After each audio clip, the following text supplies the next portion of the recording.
Se você tem um grupo de terceira via que, no que se refere às questões econômicas, não se difere do que está aí, que empobreceu a população. Se você tem uma terceira via que, no que se refere às questões autoritárias, há um matizamento, né, um pouquinho mais de matiz nessas questões, uns mais autoritários, outros menos, mas em nenhum momento algum progressista, você não pode querer que a população escolha essa terceira via, porque ela acaba dando um tiro no próprio pé, ela acaba se mostrando como não diferente do que a população quer ver para trás e do que a população quer. Então, ela não consegue se constituir como núcleo ideológico minimamente válido e legítimo para postular os votos. O que acaba transformando o Brasil numa situação ainda mais complicada, porque na ausência efetiva dessa terceira via, o que sobra é um processo de maior polarização, como nós vimos efetivamente em todos os regimes nazifascistas. Se você for olhar a relação de votos na Alemanha, antes do regime nazista, ou pelo menos ali entre guerras, né, você vai ver que a grande disputa de votos naquele momento, ali, especialmente no pós-Primeira Guerra Mundial, era entre os partidos conservadores e partidos liberais, os partidos conservadores com foco mais local, baseando-se aí em grande parte na questão da posse da terra, tá? E os partidos liberais mais focados nas cidades, e aí, obviamente, entrando junto aí a grande burguesia financeira e industrial, eram esses partidos associados contra os partidos socialistas e comunistas que faziam o arco com a esquerda.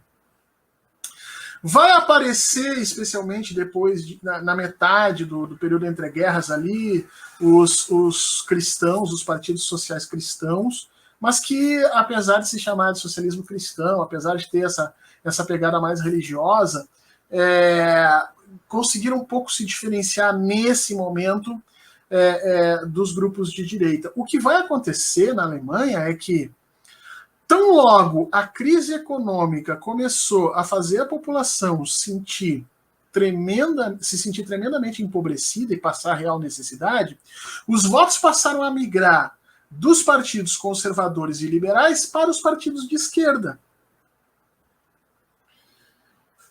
E o centro, que deveria balizar as radicalizações, ele simplesmente se esvaziou. Quando nós pegamos um país normal, tá? Nós vemos uma curva de votos que é aquela curva aquela parábola que a gente conhece, né? Ela sobe, um centro gordo e as pontas radicais mais finas, né? Isso demonstra que nós temos uma vasta quantidade do eleitorado ali próxima dentro dessas propostas de centro. Em regimes, em países em que estão em franco processo de polarização, o que você tem é o contrário. Você vai ter uma parábola com a barriga para baixo, ou seja, você vai ter os polos engrandecidos e o centro vazio, que foi em grande medida o que aconteceu na eleição de 2018 e o que parece não ter sido contornado ainda para 2022. E por isso nós temos essa terceira via desidratada nesse país. Tá? É uma terceira via que não se consolida porque nós estamos efetivamente em um momento polarizado. E nesse momento polarizado, gente, aí vem um terceiro ponto que a gente tem que tomar cuidado.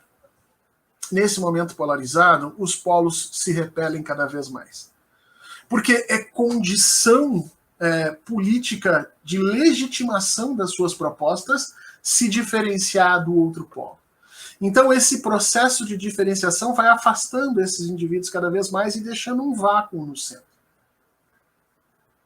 Lembra, centro que no Brasil está deslocado em direção à direita, né? Então você acaba tendo cada vez mais a extrema-direita crescendo e cada vez mais o projeto progressista de Luiz Inácio Lula da Silva crescendo e essa terceira via brasileira se tornando cada vez mais escassa e mais rala. Esse é o processo que nós temos visto, que nós vimos acontecer em 2018, e é por isso que o PSDB praticamente acabou em 2018. Né? Se você olhar, em 2018 nós tínhamos Geraldo Alckmin, que era o digno representante de uma corrente política que tinha sido os grandes opositores do Partido dos Trabalhadores nas últimas 6 eleições. Ou era com o Geraldo Alckmin, ou era com o José Serra, ou era com Aécio Neves, mas sempre ali, né, na disputa. E o que nós vimos em 2018 é que o Geraldo Alckmin não conseguiu passar sequer para o segundo turno, ficou, se não me engano, com 7%. Isso demonstra exatamente essa pulverização do centro, né?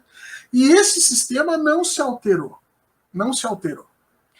E isso leva a um aumento da força política dos dois polos. Então, essa é a grande diferença dessa terceira via no Brasil para essas terceiras vias nos restantes do mundo.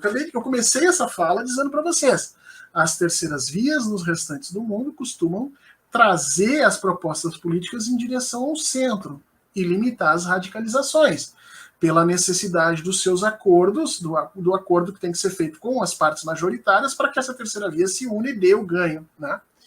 No caso do Brasil, a terceira via, na forma como está sendo colocada, ela incita o processo de radicalização. Percebe? Porque enquanto ela tomar para si determinadas pautas que são menos radicais, ela oferece para os outros dois polos as pautas mais disruptivas. E, portanto, ao invés dela compor aquele processo de centralização, de cuidado, de trazer essas propostas em direção a um centro sociável, ela cumpre um papel completamente diferente, de expulsar essas propostas, jogar para os cantos, né, e transformar a vida do eleitor brasileiro numa disputa entre dois sentidos, entre dois lados.